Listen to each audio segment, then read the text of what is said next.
فاتحہ۔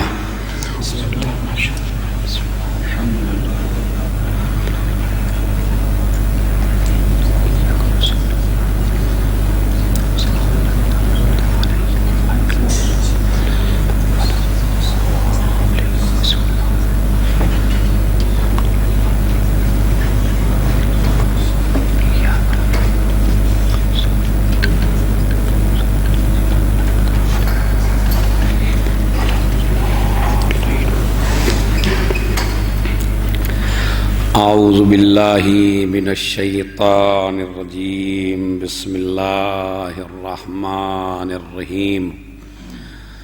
الحمد للہ رب العالمین، الصلاۃ والسلام علی اشرف الانبیاء والمرسلین، شفیع المذنبین الذی بعثہ رحمۃ للعالمین، سیدنا و مولانا و مولا الثقلین، محبوب رب المشرقین والمغربین، جد الحسن والحسین، ابی القاسم محمد وعلی اہل بیتہ الطیبین الطاہرین المعصومین المظلومین، الذین اذھب اللہ عنہم الرجس وطہرہم تطہیرا۔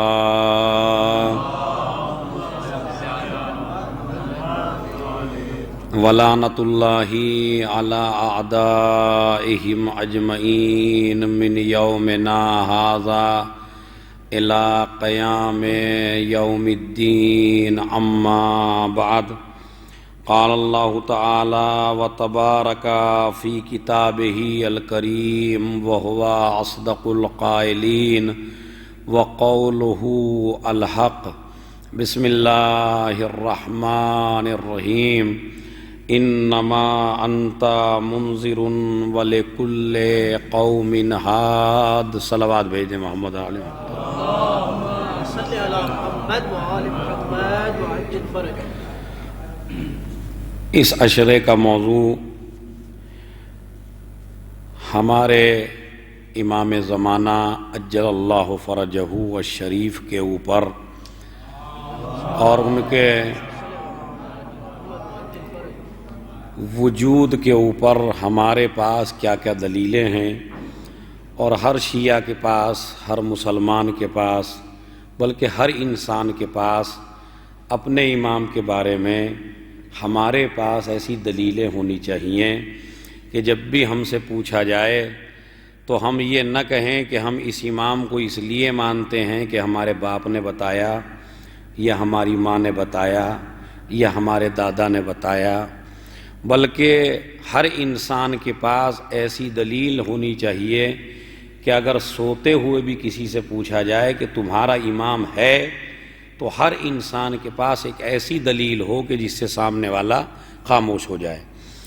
امام زمانہ کے اوپر بہت سے اشرے ماشاءاللہ پڑھے جا چکے ہیں، اور مستقل علماء کرام ایک نہ ایک اشرا ان ایام اعظام میں ضرور کوئی نہ کوئی خطیب ضرور پڑھتا ہے، لیکن چونکہ یہ آخری اشرا ہے اور اس موضوع پہ اس سال کوئی اشرا بھی امام زمانہ پہ میرے خیال میں نہیں ہوا ہے، لہٰذا میں نے یہ چاہا کہ ان ایام اعضاء کا اختتام امام زمانہ عجل اللہ فرجہ الشریف کے اوپر ہو، اور اس میں یہ لحاظ رکھا گیا ہے کہ جو اشرے آپ مستقل ماشاءاللہ انٹرنیٹ پر یا ویڈیو کیسٹ سے آپ سنتے ہیں یا خطبہ سے مستقل سنتے ہیں، یہ اشرا ان اشروں سے بالکل الگ ہے، اور اس کی وجہ یہ ہے کہ اس میں مجھے آپ کو آپ کی ذمہ داریاں نہیں سمجھانا ہے کہ آپ کو غیبت کے زمانے میں کیا کرنا ہے، انتظار کیسے کرنا ہے،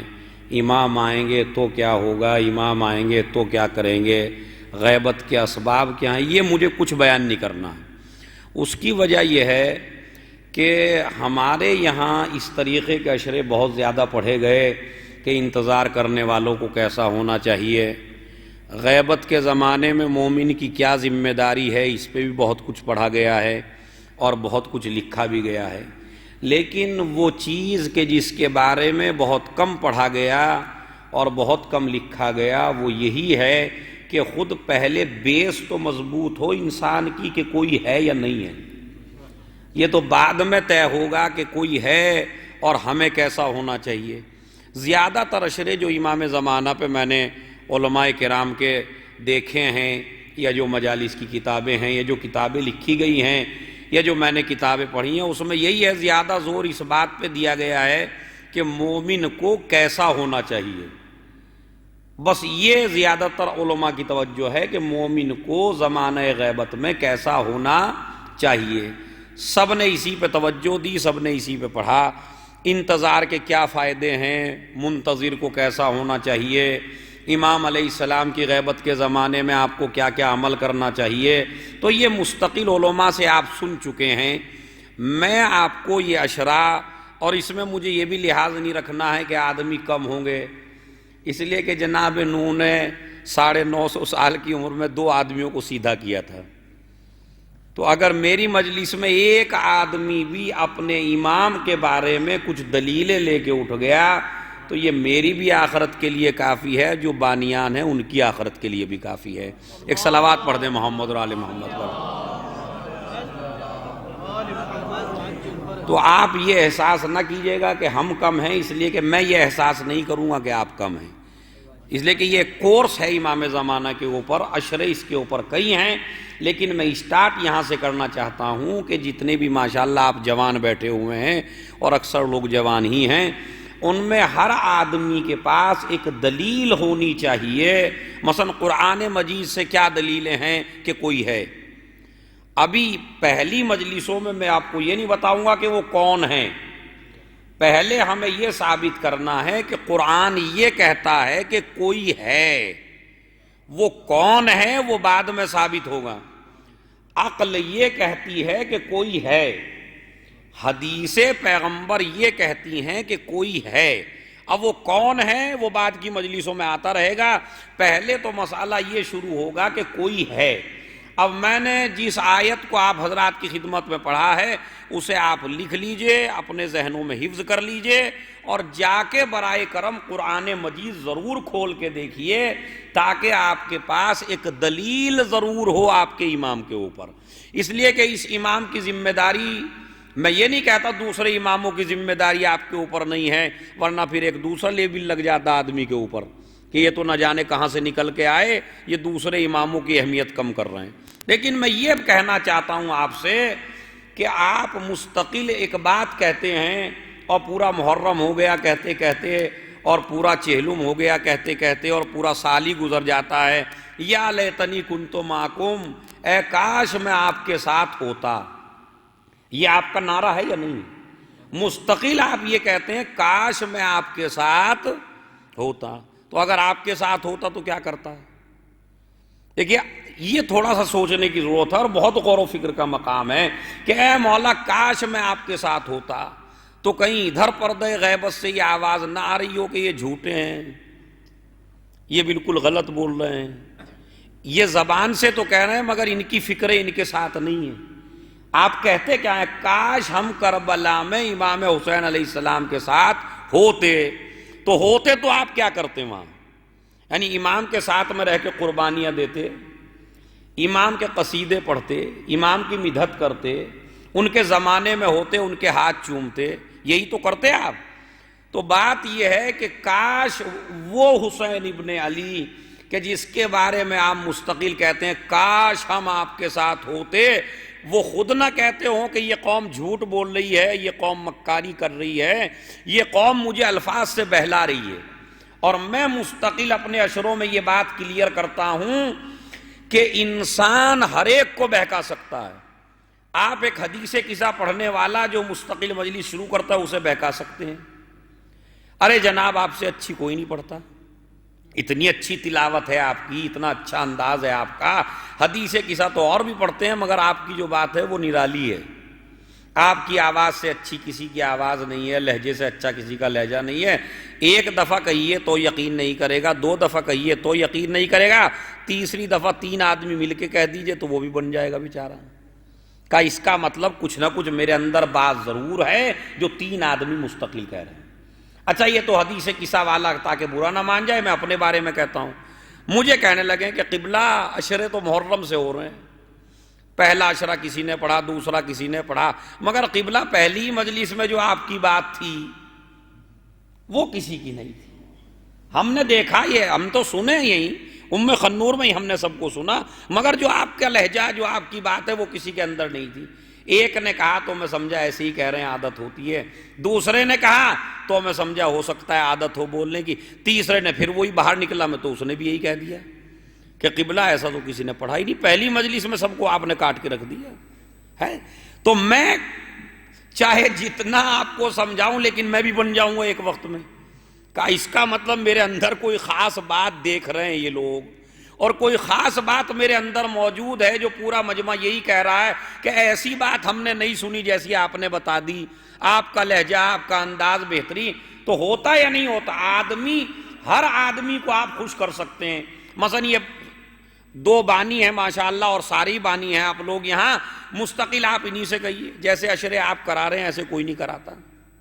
1 دن کہیے، 2 دن کہیے، 4 دن کہیے، 5ویں دن یہ بھی بن جائیں گے کہ ہاں بھائی بالکل صحیح ہے، یہ چاروں طرف جاتے ہیں، اس وجہ سے بالکل بات صحیح کہہ رہے ہیں. تو مجھے بنایا میں بن گیا، مرثیہ خان کو بنایا مرثیہ خان بن گیا، حدیث خان کو بنایا حدیث خان بن گیا، بانی کو بنایا بانی بن گیا. جسے آپ بناتے چلے جائیے، الفاظ سے مجمع کو آپ خوش کرتے چلے جائیں گے.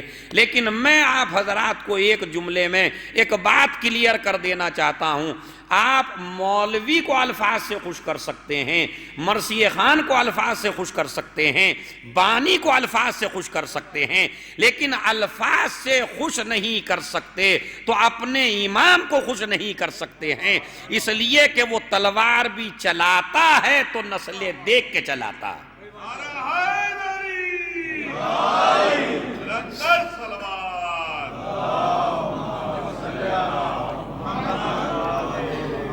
بات سمجھ رہے ہیں؟ آپ ہر کسی کو بنا سکتے ہیں مگر نہیں بنا سکتے تو علی کو نہیں بنا سکتے، اولاد علی کو نہیں بنا سکتے. یہ آپ سے الفاظ سے خوش ہونے والے آقا نہیں ہیں کہ آپ نے کچھ کہہ دیا، آپ نے ذرا سا قصیدہ پڑھ دیا مولا خوش ہو گئے، آپ نے نوحہ پڑھ دیا مولا خوش ہو گئے، میں نے مجلس پڑھ دی مولا خوش ہو گئے. نہیں، یہ الفاظ تو دیکھتے ہی نہیں ہیں.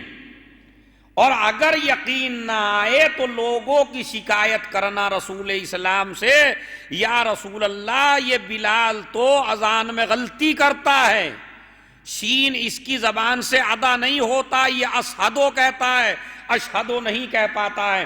تو نبی نے فرمایا ہم لقلقہ زبانی کو نہیں دیکھتے، ہم دلوں کا خلوص دیکھتے ہیں. تو اس کا مطلب یہ ہے کہ پہلے ہی ہادی نے یہ بات طے کر دی ہے آپ لوگوں کے لیے کہ آپ کبھی بھی ہمیں الفاظ سے خوش نہیں کر سکتے ہو. اور یقین نہیں آتا تو یہ بھی ایک جملہ سن لیجئے، ابتدائی میں منبر پہ آ گیا تو آ گیا، اور یہ ہدیہ ہو جائے گا ان لوگوں کے لیے جو آ گئے ہیں، اور محروم ہو جائیں گے وہ لوگ جو ابھی تک نہیں آئے ہیں. اسی لیے اچھی بات میں پہلے ہی ڈال دیتا ہوں کہ دنیا نے جس کو بنانا چاہا اسے بنا لیا، جس کو تعریفوں کے چکر میں پھنسانا چاہا اسے پھنسا لیا، مگر تعریفوں کے چکر میں اگر نہیں آئی تو علی اور اولاد علی نہیں آئے. اس لیے کہ دنیا والوں نے علی کو خدا بنانا چاہا مگر علی خدا بنے نہیں. اچھا کتنی بڑی ڈگری ہے خدا کی، آپ اسے آسان سمجھ رہے ہیں؟ مجھے یہ کہا آپ سے بڑا خطیب نہیں ہے تو میں بھول گیا، علامہ کہہ دیا کسی نے تو میں معراج پہ چلا گیا، آیت اللہ لکھ دیا کسی نے تو بالکل ہی دماغ خراب ہو گیا. تو یہ ڈگریاں درجہ بدرجہ بڑھتی چلی جاتی ہیں.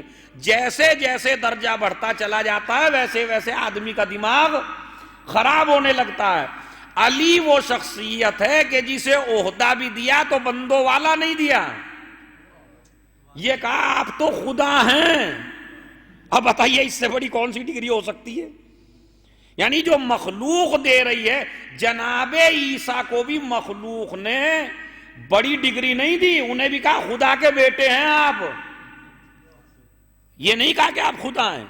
انہیں کہا خدا کے بیٹے ہیں، مگر علی کو کتنی بڑی ڈگری دے دی جا رہی ہے، آپ خدا ہیں مگر دنیا بن گئی، علی نہیں بنے، اسی لیے چھوٹے سے چھوٹا معجزہ دکھایا تو نماز پڑھی،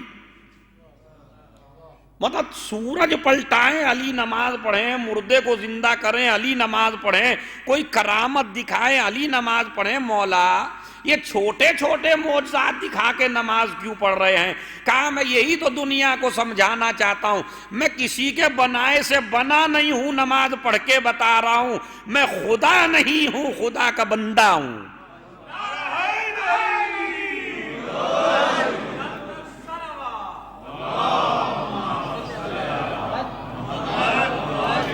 میں خدا نہیں ہوں، خدا کا بندہ ہوں۔ اور اب وہ جو ہدیہ میں دینا سوچا تھا وہ ابتدائی میں سن لیجئے، یہ جگہ جگہ چھوٹے چھوٹے، یہ مطلب مردوں کو زندہ کر دینا کتنی بڑی بات سمجھ رہے ہیں آپ؟ یہ بہت بڑا کمال نہیں ہے مردوں کو زندہ کر دینا، یا سورج کو پلٹا دینا، یہ بھی علی کے لیے، ہمارے لیے تو بہت بڑا ہے، ہم تو ایک مکان کو اپنی جگہ سے نہیں ہٹا سکتے، یہ علی کے بہت بڑے کارنامے نہیں ہے، لیکن علی ابن ابی طالب نے اس کے باوجود بھی نماز پڑھ کے بتایا کہ یہ جو دنیا مجھے بنانا چاہ رہی تھی میں بنا نہیں ہوں، میں ہر جگہ معجزہ دکھا کے نماز اس لیے پڑھ رہا ہوں تاکہ دنیا نہ بہک جائے، میں خدا نہیں ہوں، خدا کا بندہ ہوں، مگر اتنا ضرور سمجھ لو جس کا بندہ ایسا ہے اس کا خدا کیسا ہوگا۔ صلوات بھیج دیں محمد اور آل محمد۔ یہ میری عظمت ضرور سمجھو۔ تو ہم نے جب خدا کو پہچانا، آل محمد کے ذریعے پہچانا، یہ تمہید میں ختم کر کے آپ حضرات کی خدمت میں اب میں اصل موضوع کی طرف آنا چاہتا ہوں کہ یہ جو ہم کہتے ہیں یا لیتنی کنت معکم، اے کاش ہم کربلا میں حسین ابن علی کے ساتھ ہوتے، تو کہیں ایسا نہ ہو کہ ادھر سے آواز آئے تم جھوٹے ہو، تم غلط بیانی کر رہے ہو۔ اور دلیل میں آپ کو دیے دیتا ہوں۔ دلیل کیا ہے؟ آج کے جوان کو بڑی ریسرچ ہے، انٹرنیٹ پہ بیٹھتا ہے، بڑی ترقی یافتہ ہو گیا ہے، بڑا پڑھ لکھ لیا ہے، انگلش میں مہارت اسے ہو گئی ہے، اور دن رات یہ اچھی اچھی باتیں ترقی کی دیکھ رہا ہے، مگر جب اس سے اماموں کے بارے میں پوچھئے تو اسے پتہ نہیں ہے، جب اسے مذہب کے بارے میں پوچھئے تو پتہ نہیں ہے، جب اس سے دین کے بارے میں پوچھئے تو یہ بڑے سے بڑا پڑھا لکھا، بڑے سے بڑا ریسرچر، بڑے سے بڑا وکیل، بڑے سے بڑا جج جو دنیاوی معاملات میں ہو، مگر وہ مذہب کے معاملے میں زیرو ہے۔ اور پھر وہ جمعرات میں زیارت پڑھتے ہوئے کہتا کاش میں حسین ابن علی کے ساتھ ہوتا، تو بھائی کیا کرتا وہاں رہ کے؟ شاید حسین جواب دیں کہ تم جھوٹے اس لیے ہو، جب تم اس دور کے حسین کا ساتھ نہیں دے سکتے ہو تو تم میرا ساتھ کربلا میں کیا دیتے؟ بات صحیح ہے یا نہیں ہے؟ ہم الفاظ سے تو خوش ہونے والے نہیں۔ اچھا اگر آپ یہی سمجھتے ہیں کہ میں نے مجلس پڑھ لی، میں نے مرثیہ پڑھ لیا، میں نے نوحہ پڑھ لیا، میں نے مدحت کر لی، میں نے زری کو چوم لیا، میں نے روضے کو چوم لیا، یہ کافی نہیں ہے؟ کیوں کافی نہیں ہے؟ آپ زری کو چوم رہے ہیں، مدینے والے ہاتھوں کو چومتے تھے، آپ سمجھ رہے ہیں؟ آپ اس میں مسجد میں بیٹھ کے قصیدہ پڑھ رہے ہیں، ادھر حسین بیٹھے ہیں، ادھر مدینے والے قصیدہ پڑھ رہے تھے۔ آپ نماز پڑھنے کے بعد ایک امام کے ہاتھ چومتے ہیں، لوگ خود امام حسین کے ہاتھ چومتے تھے، تو یہ بتائیے ہم سے بہتر تھے یا نہیں تھے؟ ہاتھ بھی چوم رہے تھے، قصیدے بھی پڑھ رہے تھے، تعریف بھی کر رہے تھے، اور دروازے پہ آ کے بیٹھک میں بیٹھتے بھی تھے، مسئلے مسائل بھی پوچھتے تھے، لیکن جب حسین نے کہا کربلا چلو تو یہ قصیدہ پڑھنے والے نہیں گئے۔ پورا بصرہ حسین کا قصیدہ پڑھتا تھا، پورا مصر حسین کا قصیدہ پڑھتا تھا، پورا جو ہے کوفے والے نہ جانے کتنے قصیدے پڑھتے تھے حسین ابن علی کے۔ تو اس کا مطلب یہ ہے اگر قصیدے پڑھ کے وہ لوگ کربلا میں اس وقت ساتھ نہیں دے سکے تو آج آپ قصیدے پڑھ کے مدحت کر کے اگر اس طرح آپ زندگی نہ گزارے جس طرح معصوم چاہتا ہے تو آپ کیا کامیاب ہو سکتے ہیں؟ مطلب آپ یہ کہہ رہے ہیں کہ کاش ہم کربلا میں حسین کے ساتھ ہوتے، اور حسین پلٹ کے یہ کہیں کہ اس دور میں بھی ایک حسین ہے، اس کے لشکر میں ہونے کے بھی وہی شرائط ہیں جو ہمارے لشکر میں ہونے کے تھے۔ میرے جملے کی قدر کریں، آپ کی تمنا ہے یا نہیں ہم اس امام کے لشکر میں ہوں، یا آپ یہی کہتے رہیں گے کاش ہم حسین کے ساتھ ہوتے؟ تمنا ہے یا نہیں؟ ہر آدمی کی تمنا ہے میں امام زمانہ کا سپاہی بنوں،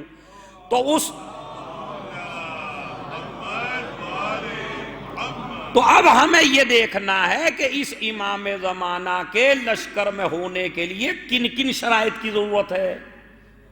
وہ شرائط مجھے بیان نہیں کرنے چونکہ میرا موضوع یہ نہیں ہے، میں تو خالی آپ کے ذہنوں کو متوجہ اس بات کی طرف کرنا چاہتا ہوں کہ ہم کتنے غافل ہیں۔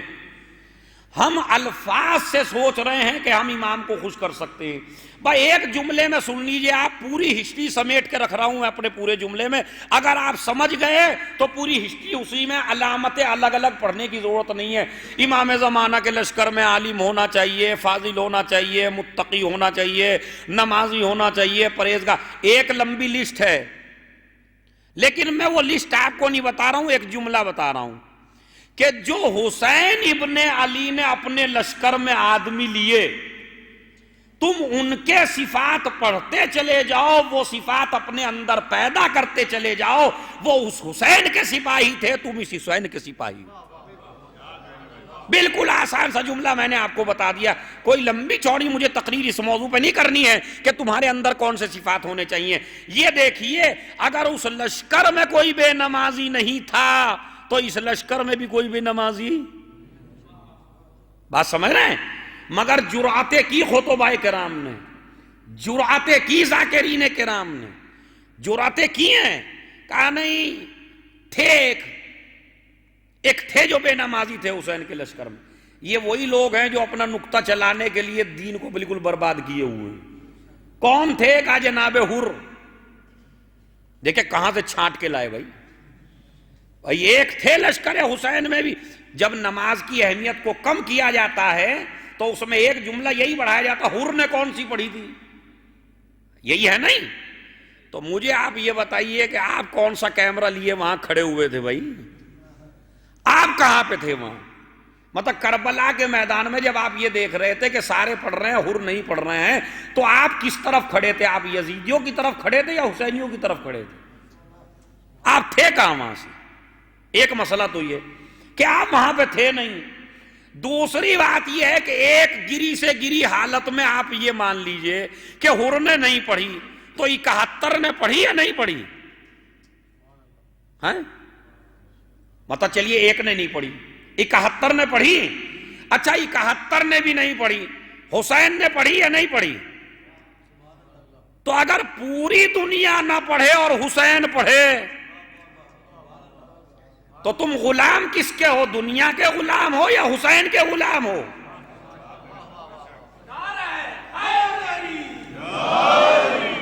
ایک صلوات پڑھیں محمد اور آل محمد۔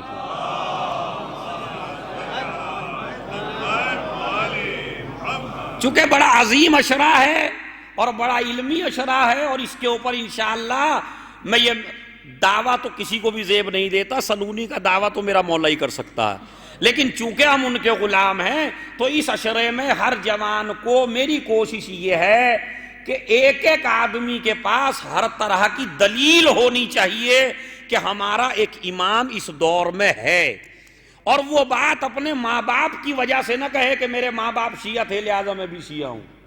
نہیں، ہر آدمی کے پاس ایک دلیل ہونی چاہیے۔ وہ دلیلیں میں آج سے انشاءاللہ شروع کر رہا ہوں، اور یہ بات اپنے ذہن میں رکھیے گا ہمیشہ ہمیشہ کے لیے، اور سمجھیے گا اس بات کو کہ جو شرائط حسین ابن علی کے لشکر کے تھے وہی شرائط امام زمانہ کے لشکر میں ہونے کے لیے ہیں۔ یہ جملہ میرا بڑا عظیم ہے، اس کو آپ یاد رکھیے گا۔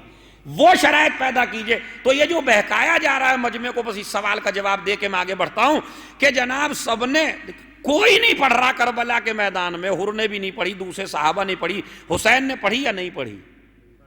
پڑھی۔ تو ہم غدیر میں حسین کے غلام بنائے گئے ہیں، کسی اور کے غلام ہم نہیں ہیں۔ اگر پوری دنیا سجدہ نہ کرے اور حسین کریں تو ایک مولائی کو کیا کرنا چاہیے؟ کرنا چاہیے۔ دوسری بات یہ ہے، یہ تاریخ سے جہالت ہے ہماری۔ یہ بتائیے آدمی نماز اسی وقت تو پڑھے گا جب وقت ہوگا۔ حر آیا ہے نماز صبح کے بعد، حر آیا ہے نماز صبح کے بعد، اور قتل ہو گیا ہے نماز ظہر سے پہلے، تو بھیا پڑھتا کیا آپ کے باپ کی نماز جنازہ پڑھتا وہاں جب نماز کا وقت ہی نہیں ہے؟ یہ وہ مجمع ہے جو بہکایا جا رہا ہے ذاکرین کے ذریعے، تاکہ ایک شوشہ مل جائے کہ بے نمازیوں کے لیے ایک دلیل بن جائے، حر نے نہیں پڑھی تھی۔ ایسا جیسا یہ یزیدیوں کی طرف کیمرہ لیے کھڑے ہوں اور یہ فوٹو کھینچ رہے ہوں جناب حر کا نہ پڑھتے ہوئے، تو بھائی کون سی نماز پڑھتا جب نہیں تھی؟ اور یہ تاریخ سے ناواقف کون کہتا ہے نہیں پڑھی تھی؟ اس نے تو اس وقت بھی پڑھی تھی جب حسین کے ساتھ نہیں تھا۔ توجہ چاہتا ہوں، جب لجام فرس پہ ہاتھ ڈالا ہے، آ کے حسین کے لشکر کو گھیرا ہے اور نماز کا وقت آیا ہے اور حسین ابن علی نے مصلی بچھایا اور صفیں تیار ہوئی، تو میرے مولا نے فرمایا حر تو الگ پڑھا لے، میں الگ پڑھا لیتا ہوں۔ تو پتہ ہے کیا کہتا ہے؟ فرزند رسول آپ کا دشمن بن کے ضرور آیا ہوں مگر نماز آپ کے ہی پیچھے پڑھوں گا۔ تو بھیا اس نے تو اس وقت بھی پڑھی تھی جب وہ حسین کے ساتھ نہیں تھا۔ یہ کتنا بڑا الزام لگا رہے ہو اصحاب حسین کے اوپر کہ جب دشمن تھا تو نمازی تھا، اور جب دوست ہو گیا تو بے نمازی ہو گیا۔ میں تو اپنی خطابت کا ایک جملہ کہا کرتا ہوں یہاں کے اوپر، کوئی روایت نہیں ہے، کوئی تاریخ نہیں ہے، اور وہ جملہ یہ ہے کہ حر کے اوپر آپ کلام نہ کریں، شاید یہ حسین کے پیچھے نماز پڑھنا ہی حر کو بخشوا کے لے گیا۔ صلوات بھیجنے محمد اور آل محمد پر۔ بس ایک جملہ کہہ کے تاکہ آپ امام زمانہ کے سپاہی بن سکیں، پروردگار سب کو سپاہی بنائے، اور وہ کہ کبھی بھی آپ کسی کے بہکائے میں نہیں آئیے گا۔ حر کے اوپر یہ بہت بڑا الزام، یہ اتنی بڑی توہین ہے جسے کلمات کفر بھی آپ کہہ سکتے ہیں۔ نکتہ چلانے کے چکر میں ایسے کلمہ سننا بھی گناہ ہے، ایسے کلمات کہنا بھی گناہ ہے۔ تو لہٰذا امام، اچھا آپ جائیے روضہ حسین، آپ 40 پہ گئے ہوں گے، جو نہیں گئے پروردگار انہیں پہنچائے، جائیے ذرا جا کے دیکھیے، روضہ حسین میں جائیے تو پہلے نماز، روضہ حضرت عباس میں جائیے زیارت پڑھیے نماز، اعمال غدیر کھول کے دیکھیے غدیر کی نماز، اعمال مباہلہ کھولیے مباہلے کی نماز، 15 شعبان کھولیے 15 شعبان کی نماز، 15 رجب میں آ جائیے زیارت حسین پڑھیے اور نماز۔ تو یہ ہر جگہ ولادت و شہادت، غدیر، مباہلہ، کربلا، یہ سارا نماز نماز کیوں رکھا گیا؟ کہ تاکہ دنیا کو بتا دیا جائے ہمارے در پہ وہی جھکے جو نمازی ہو۔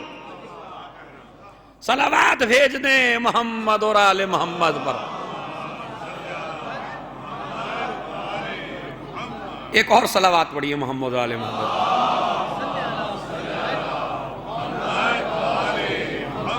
تو انشاءاللہ آپ جتنے آ گئے ہیں، ماشاءاللہ بہت لوگ ہو گئے اب میں وہ عشرے کا موضوع شروع کر رہا ہوں تاکہ آپ کل کی مجلس سے انشاءاللہ، چونکہ کل تو معصومہ قم کی شہادت کی شب بھی ہے اور بعد میں جناب سکینہ کی شہادت کی شب ہے، جو 5 تاریخ اور 4 تاریخ یہ دونوں 2 بیویوں سے منسوب ہیں، مصائب ان کے ہو گئے، موضوع امام زمانہ ہی کا کنٹینیو مستقل چلتا رہے گا۔ ایک صلوات پڑھ دیں محمد و آل محمد پر۔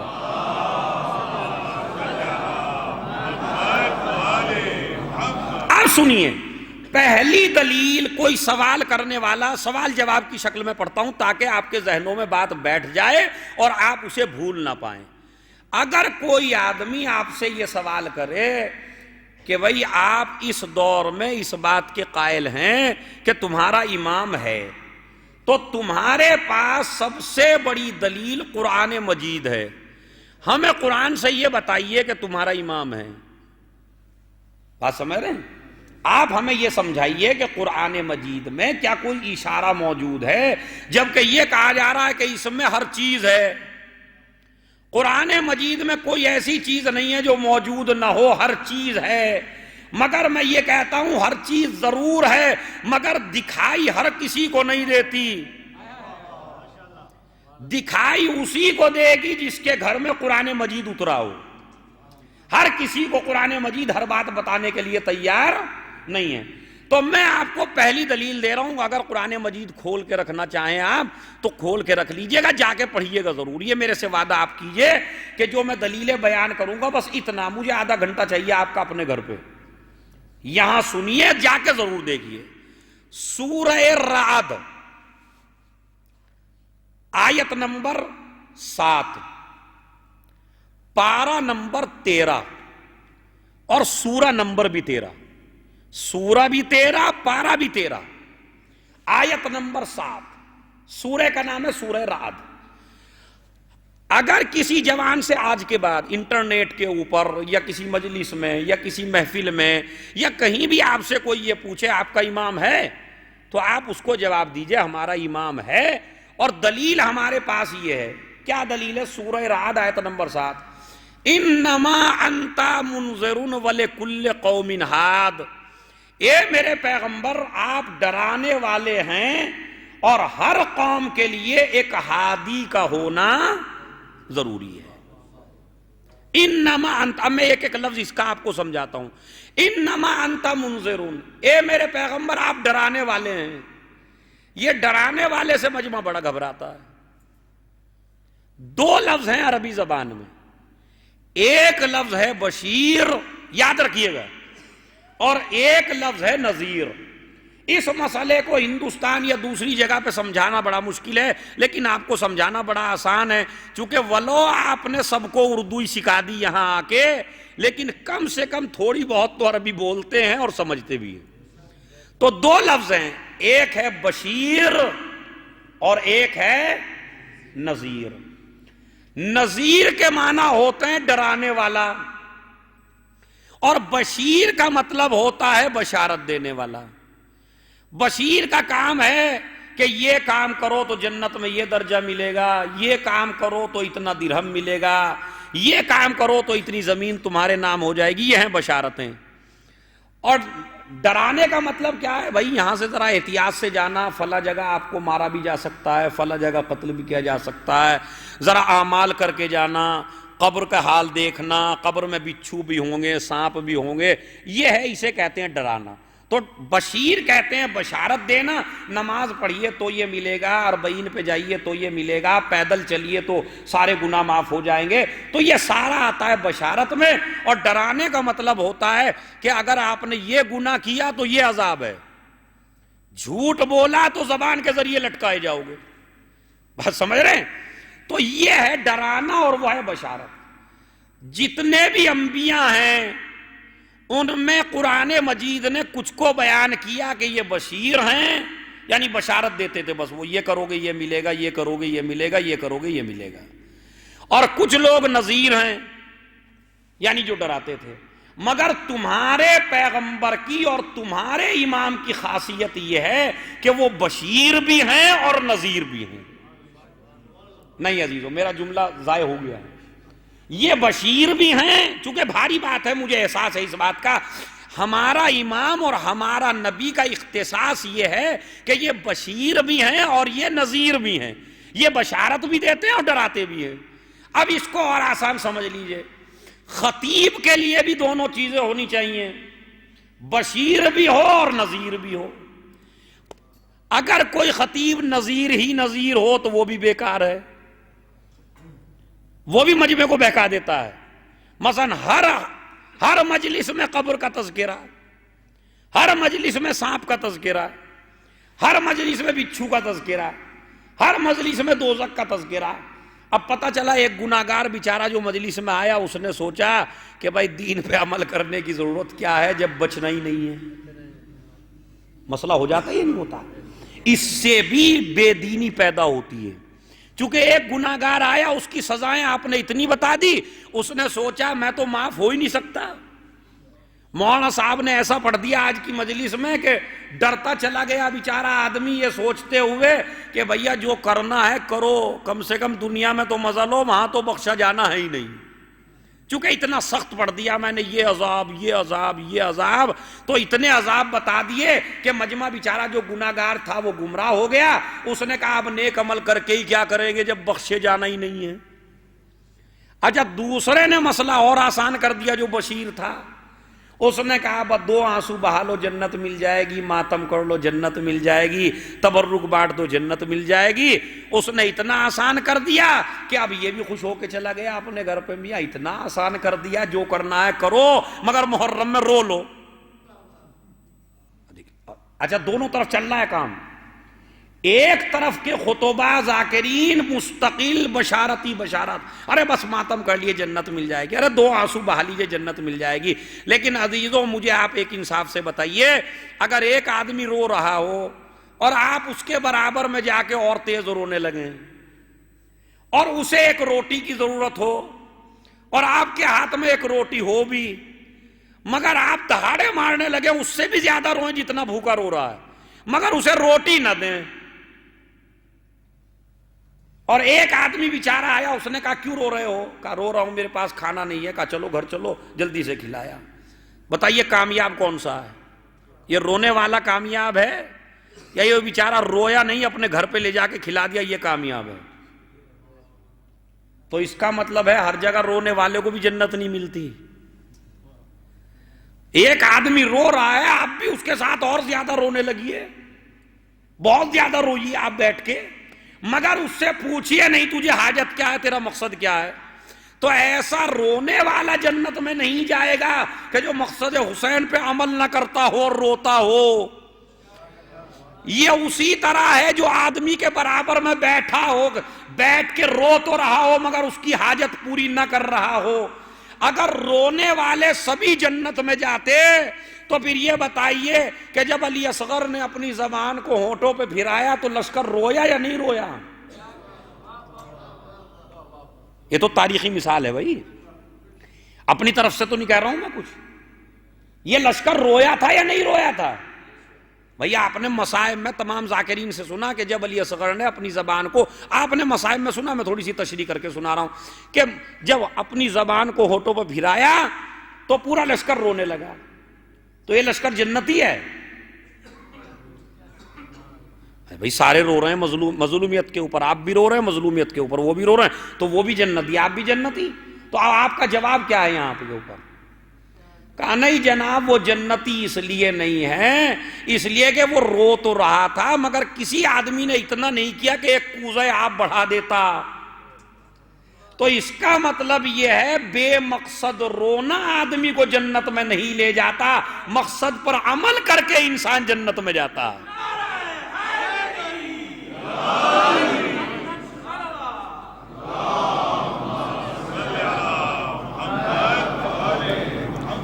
جناب زینب کبریٰ سلام اللہ علیہ نے خطبہ دیا کوفے کے میدان میں، لوگ روئے یا نہیں روئے؟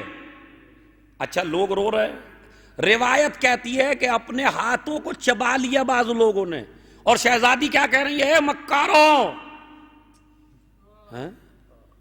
شہزادی یہ تو رو رہے ہیں، یہ تو دہاڑے مار رہے ہیں، یہ تو اپنے ہاتھ چبا رہے ہیں، مگر آپ کہہ رہی ہیں مکاروں غداروں۔ 3 لفظ استعمال کیے خطبے میں، کبھی موضوع ہوگا تو پڑھوں گا میں، لیکن چونکہ میرا موضوع یہ نہیں ہے، خالی مجھے اشارہ یہ کرنا ہے کہ بشیر بھی ہونا چاہیے اور نذیر بھی۔ نہ مجمع کو ادھر سے مایوس کرو کہ اتنے عذاب بیان کر دو کہ مجمع بہک کے چلا جائے، اور نہ اتنا کھل کے بیان کر دو کہ اس میں جرأت پیدا ہو جائے گناہ کی۔ اسی لیے اللہ نے تمہارے امام کو بشیر بھی بنایا، نذیر بھی بنایا، یہ عذاب کی خبر بھی دے گا، یہ جنت کی بشارت بھی دے گا۔ صلوات بھیجیں محمد اور آل محمد پر۔ تو تمہارے پیغمبر کا، مگر مسئلہ کیا ہے؟ جہاں تھوڑا سا ڈرانا شروع کیا وہاں مجمع کو نیند آنے لگتی ہے، یا تو نیند آنے لگتی ہے یا بی پی ہائی ہونے لگتا ہے۔ تو اس وجہ سے لوگوں نے بیان کرنا بھی چھوڑ دیا کہ کہیں ایسا نہ ہو بی پی میں کسی کو کچھ اور ہو جائے۔ نہ بی پی ہائی کرنے کی ضرورت ہے، نہ پریشان ہونے کی ضرورت ہے۔ کوشش، یہ جو حسین ابن علی کی یہ جو درسگاہ ہے، یہ جو یونیورسٹی ہے، اس کی بنیاد جناب زینب نے رکھی ہی اس لیے ہے تاکہ سب کی گھبراہٹ دور ہو جائے۔ مطلب یہی تو ہے، تاکہ جو سال میں گناہ ہوئے ہیں آپ آئیے، مسئلے کو سمجھئے، مجلس کے بعد اپنے اندر چینجنگ لائیے۔ یہ جو آپ نے 2 مہینہ گزارا، اس کے بعد یہ سوچئے آپ کہ جو گناہ پہلے کرتے تھے وہ گناہ ان مجلسوں کے بعد نہیں کریں گے، تو چینجنگ آ گئی۔ ورنہ مجلس ازا کا اور مقصد کیا ہے؟ تاکہ جو گرد و غبار جن کے اوپر گناہوں کا چڑھ گیا ہے اس کو صاف کر دیا جائے، اور انسان کو ایسے بنا دیا جائے جیسے ماں کے پیٹ سے ابھی یہ پیدا ہوا ہو۔ لہذا انما انت منذرون، میرے پیغمبر آپ ڈرانے والے ہیں۔ اب دلیل سنیے، وَلِكُلِّ قَوْمٍ ہاد، اور ہر قوم کے لیے ایک ہادی کا ہونا ضروری ہے۔ ابھی ہمیں یہ نہیں بتانا ہے کہ وہ کون ہے، مسئلہ سمجھیے، آپ غور کیجئے۔ یہ اس عشرے کا موضوع فی الحال یہ چلے گا کئی مجلسوں میں کہ قرآن یہ کہتا ہے کہ کوئی ہے۔ وَلِكُلِّ قَوْمٍ ہاد، ہر قوم کے لیے ایک ہادی کا ہونا ضروری ہے۔ اب آپ پوچھئے، جو آپ سے امام کے بارے میں سوال کر رہا ہے، کہ ہمیں قرآن مجید کی اس آیت کا جواب دے دیجئے کہ ہر قوم کے لیے ایک ہادی کا ہونا ضروری ہے۔ اگر اس وقت قومیں ہیں تو قرآن یہ کہتا ہے کہ ہادی بھی ہے، اور اگر کوئی نہیں ہے تو پھر ہادی کی ضرورت نہیں ہے۔ یہ بتائیے ہم ہیں یا نہیں ہیں؟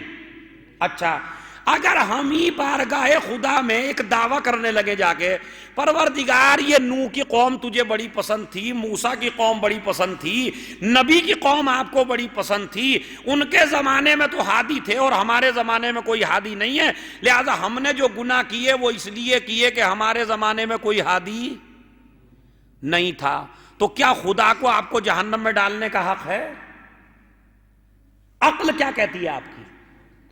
خدا آپ کو جہنم میں نہیں ڈالے گا۔ خدا خود ہے حدیثوں میں کہ بغیر بیان کے عذاب نہیں ہوتا، یعنی جب تک آپ کو بتایا نہ جائے، یہ تو دنیاوی قانون بھی ہے، اگر دنیا آپ کو قانون نہ بتائے اور آپ اس کی مخالفت کر دیں تو ہر آدمی چیخ کے یہ کہے گا آپ نے بتایا کب تھا جو سزا دے رہے ہیں۔ تو جب دنیا بغیر بتائے سزا نہیں دیتی تو وہ پروردگار، وہ معبود بغیر آپ کو بتائے آپ کو سزا کیسے دے سکتا ہے؟ تو یہ بتائیے، اگر اس وقت قومیں ہیں تو قرآن کیا کہتا ہے؟ وَلِكُلِّ قَوْمٍ ہاد، ہر قوم کے لیے ایک ہادی کا ہونا ضروری ہے۔ تو اگر دلیل آپ سے مانگ رہا ہے کہ کوئی ہے یا نہیں، کہا ہے، دلیل کیا ہے؟ کہا ہمارا ہونا دلیل ہے کہ کوئی ہے۔ اگر ہم نہ ہوتے تو پھر کوئی مسئلہ نہیں تھا۔ اچھا، اللہ کی سنت بھی دیکھیے، یہ بتائیے کہ سب سے پہلے اللہ نے کس کو پیدا کیا؟ کس کو پیدا کیا؟ جناب آدم کو۔ ابو البشر کون ہے؟ جناب آدم۔ اس وقت ہدایت لینے والا کون تھا؟ کوئی ہے؟ نہیں۔ اب اللہ کی سنت دیکھو، اللہ نے کہا میری سنت یہ ہے کہ میں یہ تو برداشت کر سکتا ہوں کہ ہدایت لینے والے نہ رہیں، ہدایت لینے والے نہیں ہیں، مگر آدم کو ہدایت کے لیے بھیج دیا تاکہ دنیا کو بتا دیا جائے جب میں اس وقت بھی دنیا کو بغیر ہادی کے نہیں رکھتا، جب ہدایت لینے والے موجود نہ ہوں تو اس وقت کیسے دنیا کو بغیر ہادی کے رکھ سکتا ہوں جب دنیا ہدایت کی محتاج ہو اور دنیا ہدایت چاہ رہی ہو۔ ایک صلوات پڑھے محمد والے محمد پر۔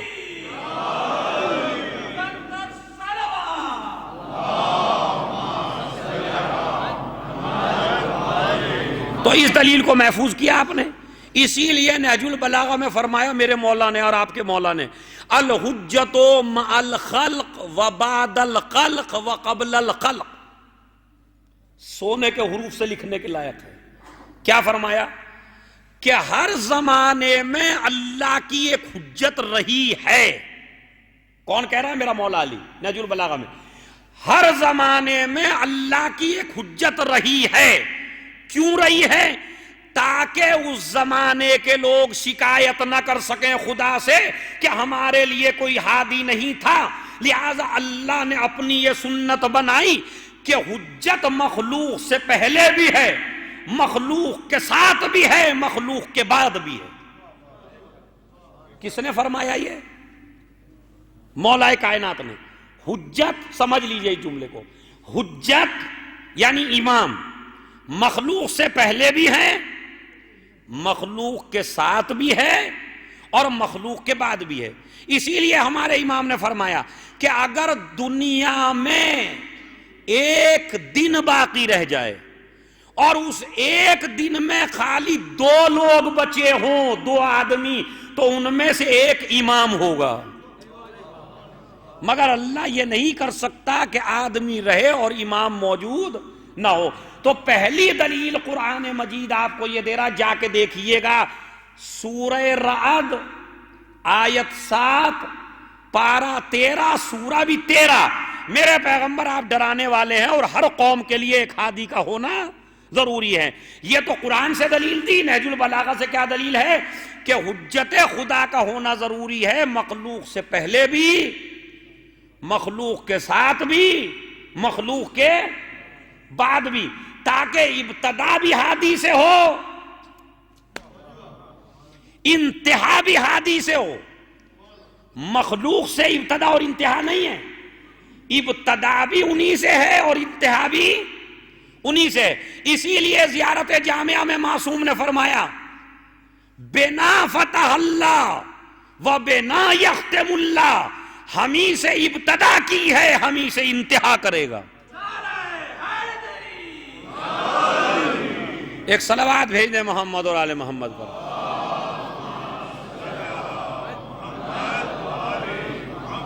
بس عزیزوں، یہ مسئلہ. دوسری دلیل سنیے جو ایک عقلی دلیل ہے.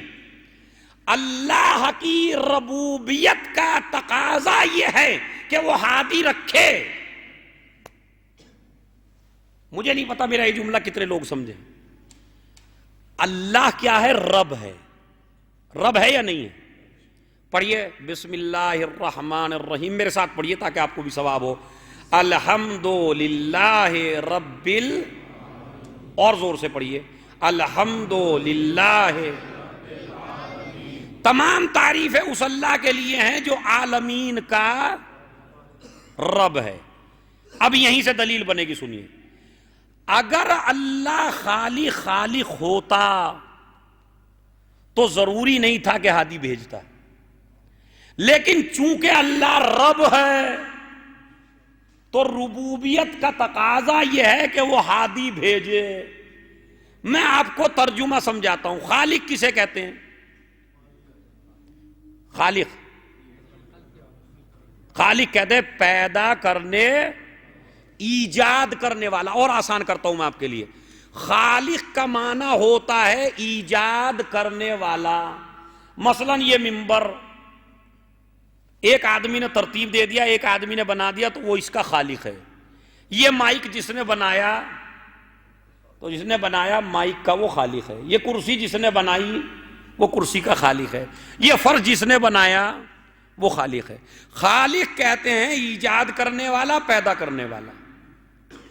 رب کہتے ہیں حفاظت کرنے والا، پالنے والا، رعایت کرنے والا، دیکھ بھال کرنے والا.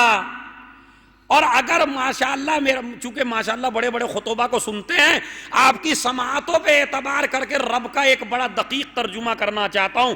رب اسے کہتے ہیں کہ اپنی مخلوق کو وہ چیز وقت پہ دینا جس چیز کی اسے ضرورت ہو.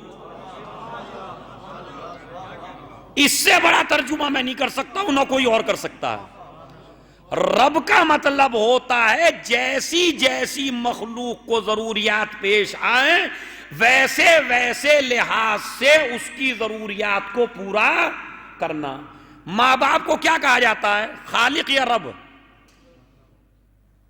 ایسے نہ بولیے بھائی، تھوڑا زور سے بولیے. ماں باپ کو کیا کہتے ہیں؟ رب کہتے ہیں. کیوں کہتے ہیں؟ اس لیے کہ ماں باپ آپ کی حفاظت ایسے کرتے ہیں، جو چیز آپ کو ضرورت ہوئی وہی ماں باپ نے انتظام، تبھی تو رب کہتے ہیں جب آپ 5 سال کے تھے تو اس نے 2 سال کا لباس نہیں پہنایا آپ کو، یا اس طرح کیا اس نے کہ عمر ہے آپ کی 5 سال کی اور ماں لے آئی 2 سال کا خرید کے لباس، نہیں، جب آپ 5 سال کے تھے تو اس نے دیکھا آپ کے لیے لباس کون سا مناسب ہے، جب آپ بالکل بچے تھے تو اس نے بہت گرم نہیں کھلا دیا آپ کو، کیوں کہ گرم آپ کو نقصان پہنچائے گا، آپ روئیں گے، اچھا نہ بہت زیادہ ٹھنڈا کھلایا آپ کو، کیوں؟ اس لیے کہ وہ آپ کو تکلیف دے گا۔ تو رب کا مطلب سمجھے یا نہیں سمجھے؟ رب یہ دیکھتا ہے کون سی چیز فائدہ دے گی، کون سی چیز نقصان دے گی۔ اچھا اگر کوئی رب پہ ہی اعتراض کرنے لگے، مثلا کبھی کبھی ہوتا ہے کہ بندے کو اللہ نے وہ چیز عنایت نہیں کی جسے بار بار نماز میں مانگ رہا ہے، کہہ رہا پروردگار آج کل میری سن ہی نہیں رہا ہے، ایسا ہو گیا جیسے میری سن ہی نہیں رہا ہے وہ۔ مجھے آپ یہ بتائیے کہ کیا ہر مانگنے پہ آپ کو ماں باپ دے دیتے ہیں؟ جو بھی چیز آپ مانگیے آپ کو اسی وقت مل جاتی ہے ماں باپ سے؟ ابھی میں مثال دیتا ہوں آپ کو، آپ کا بچہ ہے، نزلہ زکام ہو گیا، سردی کا موسم ہے، آئس کریم والا کھڑا ہوا ہے، گرمی میں اسی ماں نے 70 آئس کریم لے کے کھلائی آپ کو اسی آدمی سے، سردی میں آپ کو نزلہ ہو گیا اور نزلہ ڈاکٹر نے کہہ دیا کہ آپ نہیں کھائیے گا ورنہ آپ کے گلے آ جائیں گے یا بچے کو بخار ہو جائے گا، اب بچہ رو رہا ہے، ماں دلاتی نہیں ہے۔ ہم نے کہا آپ ماں ہو یا دشمن ہو؟ بچہ اتنا بلک بلک کے رو رہا ہے، کم سے کم اسے ایک آئس کریم دلا دو، گرمی میں 70 کھلا دی، اس وقت ایک بھی نہیں۔ کہا اصل میں اگر خالی ماں ہوتی تو کھلا دیتی، لیکن چونکہ رب ہوں، رب کا مطلب ہوتا ہے یہ دیکھنا ہے کون سی چیز فائدہ دے گی، کون سی چیز فائدہ نہیں دے گی، تو اس کا مطلب ہے ماں بھی آپ کو ہر چیز مانگنے سے نہیں دیتی، اور یہ نہ دینا اس کی محبت کی دلیل ہے۔ اسی طرح بندہ اگر خدا سے مانگتا رہے اور خدا نہ دے،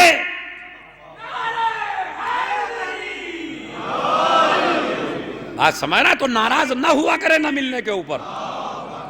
نعرہ تکبیر، نعرہ رسالت، نعرہ رسالت، نعرہ حیدری، بجلی علی تاکہ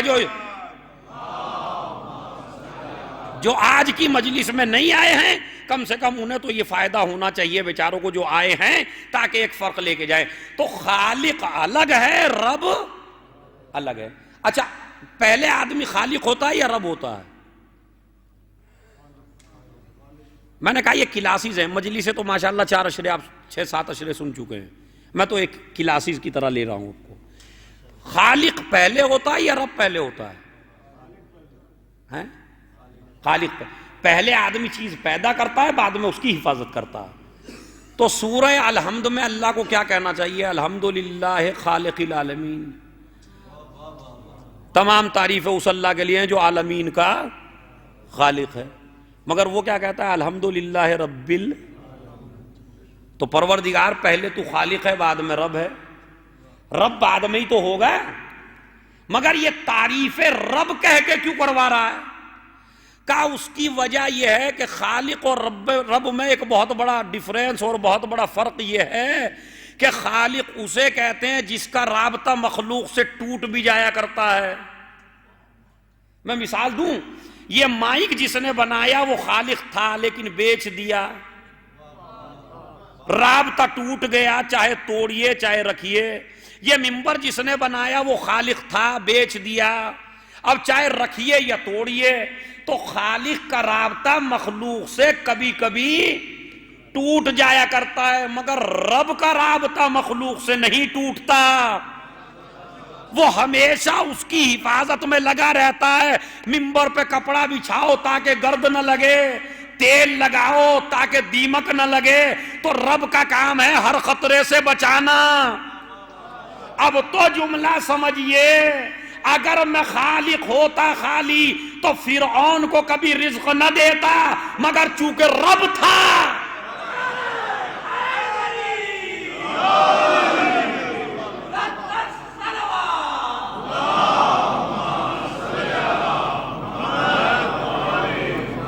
اگر میں خالق ہوتا تو تمہیں نافرمانیوں کے اوپر سزا دیتا۔ آپ ذرا اپنے ماں باپ کی مخالفت کر کے دیکھیں، ایک وقت میں کھانا بند کر دیتے ہیں ماں باپ، لیکن صبح کا ناشتہ خدا نے بند نہیں کیا، یہ پانی بند نہیں کیا، یہ ہوا بند نہیں کی، یہ فضا بند نہیں کی، یہ سورج کی روشنی بند نہیں کی، یہ چاند کی روشنی آپ سے بند نہیں کی۔ آپ گناہ پہ گناہ کرتے چلے گئے، مگر خدا تمہارے رزق میں کمی نہیں کرتا چلا گیا، تاکہ دنیا کو بتا دیا جائے تم نالائق ہو سکتے ہو مگر ہم اپنی ربوبیت کا تقاضا نہیں بھول سکتے۔ ہم چونکہ رب ہیں تو وہ پروردگار جو رب ہو، دلیل سنیے، وہ پروردگار جو رب ہونے کے بعد تمہارے جسموں کی حاجت کو نہ بھولتا ہو، وہ پروردگار رب ہونے کے بعد تمہارے روحانی ایمان کو کیسے بھول گیا ہے؟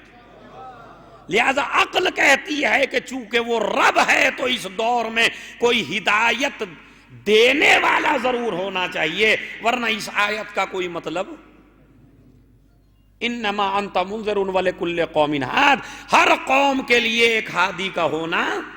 کل سے میں گزارش کرنا چاہتا ہوں، کل تو مصائب بھی معصوم قم کا ہوگا، بعد میں جناب سکینہ کا مصائب ہوگا انشاءاللہ تیسری چوتھی مجلس میں، تو مستقل آپ تشریف لائیں۔ اور چونکہ یہ عشرہ اس طرح کا عشرہ نہیں ہے، یہ ایک کلاسز ہیں امام زمانہ کے اوپر، تاکہ مستقل آپ آئیے اور شروع میں آئیے، کیونکہ ایک ایک دلیل آپ کے لیے بڑی قیمتی ہے۔ میں بھی کافی محنت کر کے آیا ہوں آپ کے لیے، یہ نہ سمجھیے گا کہ سنے سنا ہے، امام زمانہ پہ آپ نے بہت سنا ہے، لیکن انشاءاللہ جو میں آپ کو بتا رہا ہوں وہ آپ نے نہیں سنا ہوگا۔ دلیل قرآن مجید سے 3 ہمارے سبجیکٹ ہیں۔ پہلی دلیل قرآن سے ثابت کریں گے کہ کوئی ہے، دوسرے حدیثوں سے ثابت کریں گے کہ کوئی ہے، تیسرا دور آئے گا عقل کے اوپر۔ فرض کیجئے ایک آدمی قرآن کو نہیں مانتا، ایک آدمی حدیث کو نہیں مانتا، ایک آدمی نبی کو نہیں مانتا، امام کو نہیں مانتا، اور وہ آپ کو کہہ رہا ہے بھائی میں آپ کا مذہب اختیار کرنے کو تیار ہوں، لیکن یہ مسئلہ سمجھا دیجئے کہ کوئی ہے،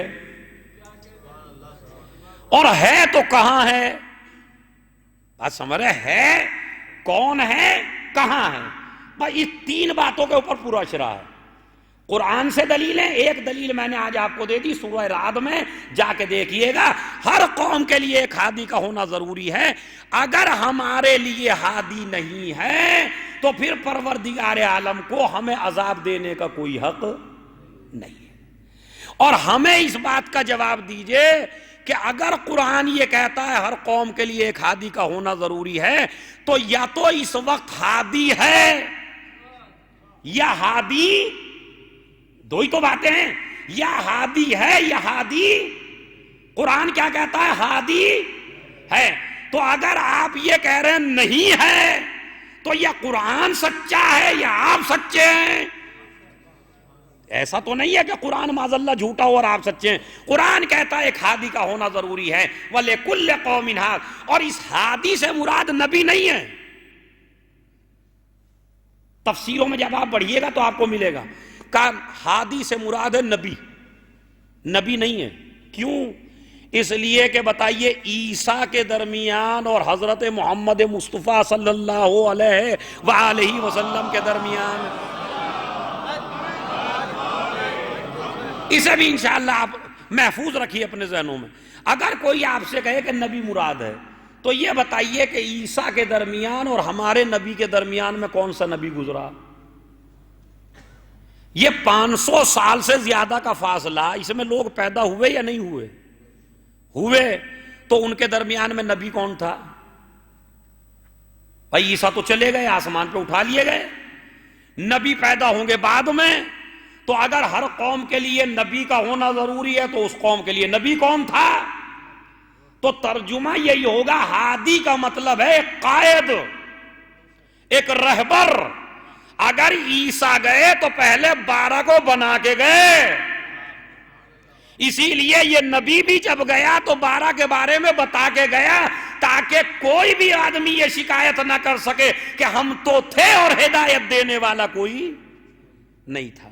لہذا میرے مولا کا کلام دقیق ہے، الحجت مع الخلق، بس ختم کرتا ہوں چونکہ وقت ہو گیا، الحجت مع الخلق وقبل الخلق وبعد الخلق۔ علی کی دلیل سنیے، علی کہتے ہیں دلیل کیا ہے؟ دلیل یہ اگر ایک دور ایسا ہوگا جس میں ہادی نہیں ہوگا تو اس دور کے آدمی کو اللہ سے شکایت کا حق ہوگا کہ ہم کیسے ہدایت حاصل کرتے جب ہمارے لیے ہادی کا انتظام نہیں تھا۔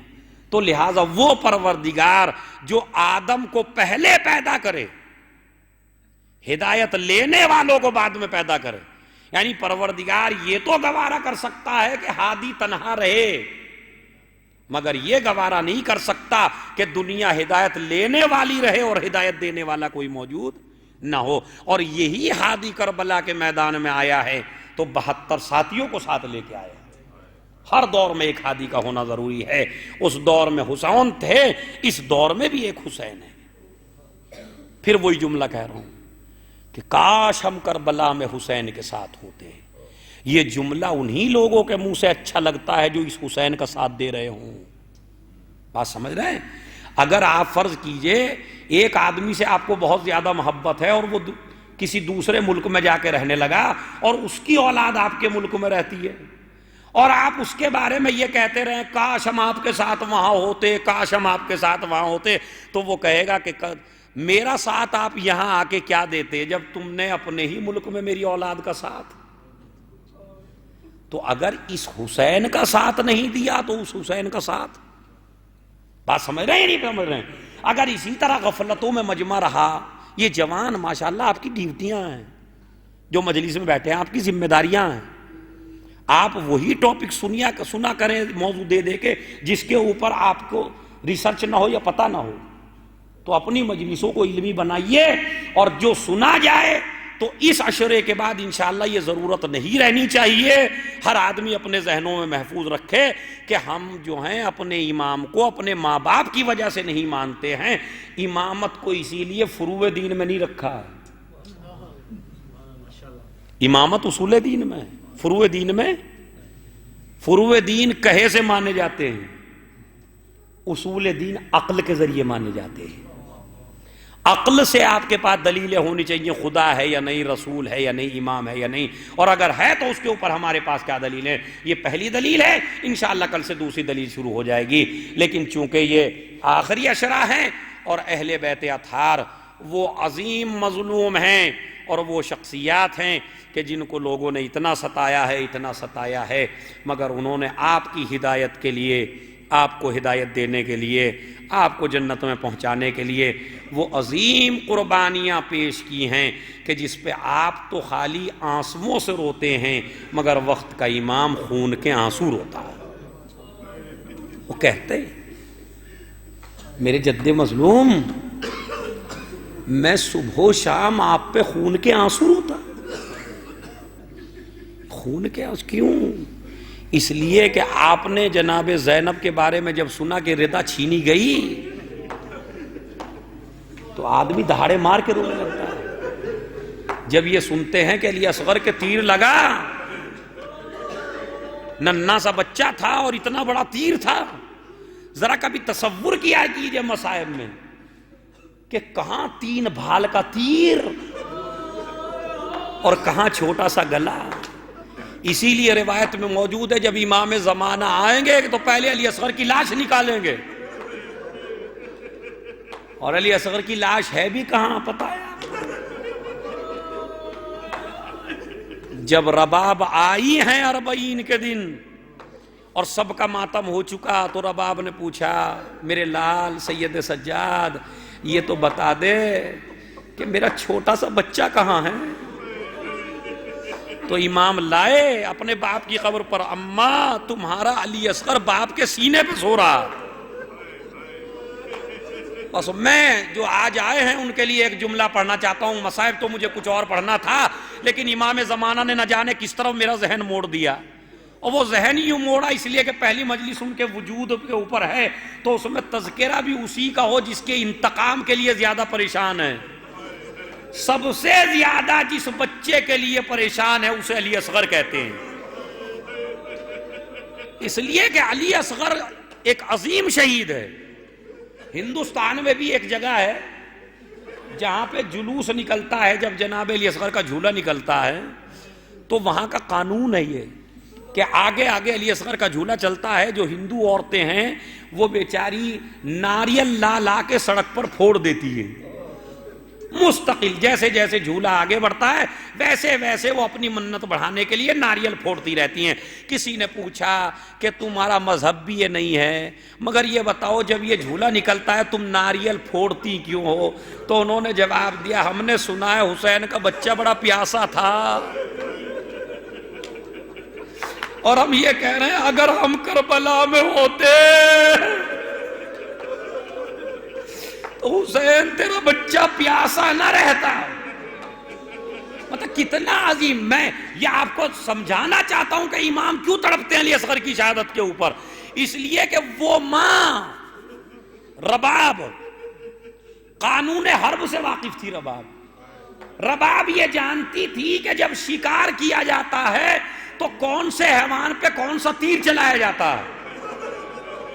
رباب چونکہ جانتی تھی، قانون حرب سے واقف تھی، اور اسے معلوم تھا کہ جب چھوٹے حیوان کا شکار کیا جاتا ہے تو چھوٹا تیر چلایا جاتا ہے، اور جب اونٹ کا شکار کیا جاتا ہے تو سب سے بڑا تیر چلایا جاتا ہے. اسی لیے اس جملے کو آپ سمجھ نہیں سکے آج تک. رباب نے جب علی اصغر کے گلے کو دیکھا تو عربی زبان میں نہر کہتے ہیں. نہر کا مطلب ہوتا ہے اونٹ کو ذبح کرنا. ایک جملہ کا مثلوں کا ینہر، کیا تجھ جیسے بچوں کو بھی ذبح کیا ہے؟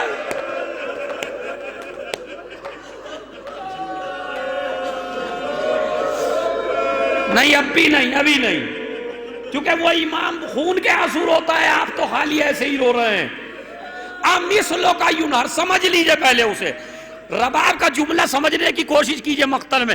مثلوں کا ینہر، کیا تجھ جیسے بچوں کو بھی نہر کیا جاتا ہے؟ ذبح کا لفظ نہیں کہا، یہ تو ذبح کا ترجمہ ذاکرین کرتے ہیں کہ کیا تجھ جیسے بچوں کو بھی ذبح. نہیں، ذبح کا قانون الگ ہے، نہر کا قانون الگ ہے. جب اونٹ کو شکار کرنا ہو تو 3 بھال کا تیر لایا جاتا ہے، اس کی گردن پہ مارا جاتا ہے. رباب کہتی ہے ارے میرے بچے کا گلا اتنا چھوٹا اور اتنا بڑا تیر گلے میں پار ہو گیا، حسین کا بازو چھد گیا. ایک آواز دی علی اصغر نے، بابا معاف کر دینا، ارے تیر بڑا تھا.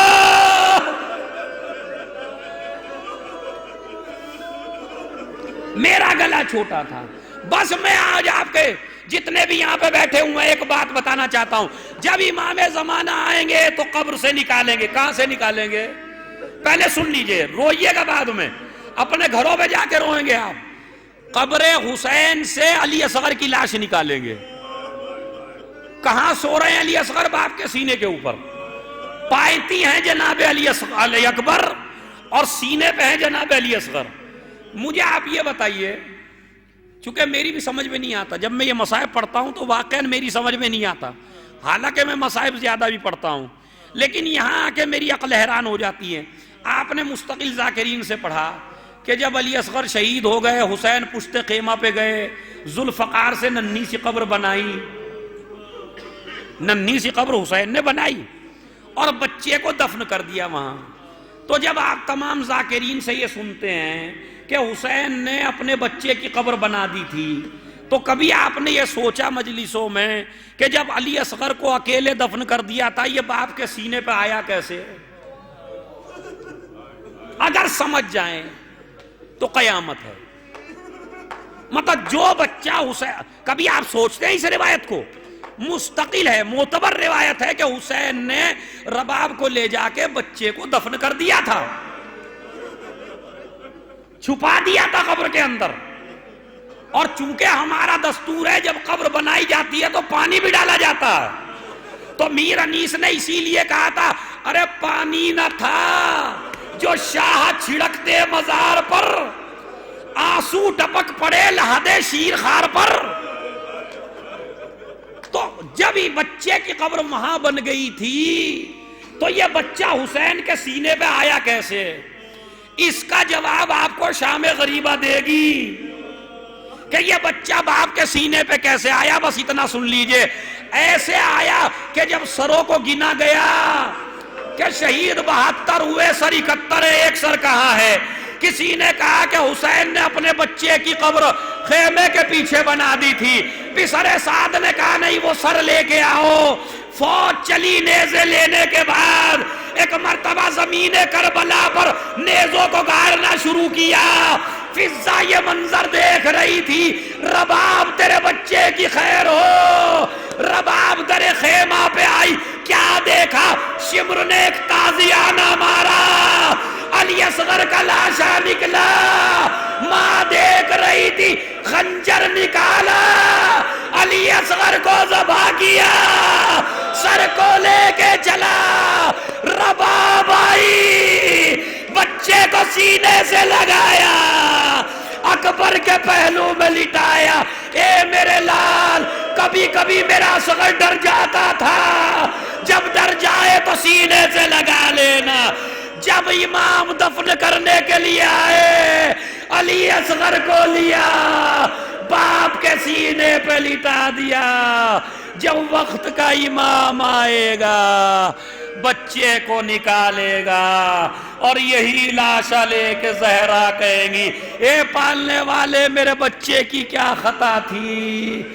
بے جرم و بے خطا قتل کر دیا گیا. سَيَعْلَمُ الَّذِينَ ظَلَمُوا أَيَّ مُنْقَلَبٍ يَنْقَلِبُونَ. اللہم اغفر للمؤمنین والمؤمنات والمسلمین والمسلمات الاحیاء منہم والاموات. تابع بیننا وبینہم بالخیرات انکا مجیب الدعوات انکا علی کل شیء قدیر. اپنے ہاتھ اپنے سروں پر رکھیں. داہنا ہاتھ. بسم اللہ، بآواز بلند. بسم اللہ الرحمن. اللہم کل ولیک الحجت ابن الحسن صلواتک علیہ وعلا آبا فی هذه الساعة وفي كل ساعة وليا وحافظا وقائدا وناصرا ودليلا وعينا حتى تسكنه أرضك وَتُمَتِّعَهُ فِيهَا طَوِيلًا. سب سے پہلے تو آپ سے نماز وحشت کی گزارش ہے اور ایک سورہ فاتحہ مرحوم یاسین موسیٰ اور خالدہ عقیل مرحومہ، ان کے لیے ایک سورہ فاتحہ پڑھ دیجیے گا. اور دعائے صحت کی گزارش ہے عقیل انور کے لیے. پروردگار انہیں صحت کاملہ عنایت فرمائے، ان کی ہر پریشانی کو دور فرمائے. بحق عابد بیمار ان کی بیماری کو پروردگار دور فرمائے. ایک سورہ فاتحہ ان لوگوں کے لیے جو میں نے نام بتائے، اور ان افراد کے لیے جن کا کوئی وارث نہیں ہے، شیعان حیدر کرار ہیں، ان کے لیے بھی ایک سورہ فاتحہ.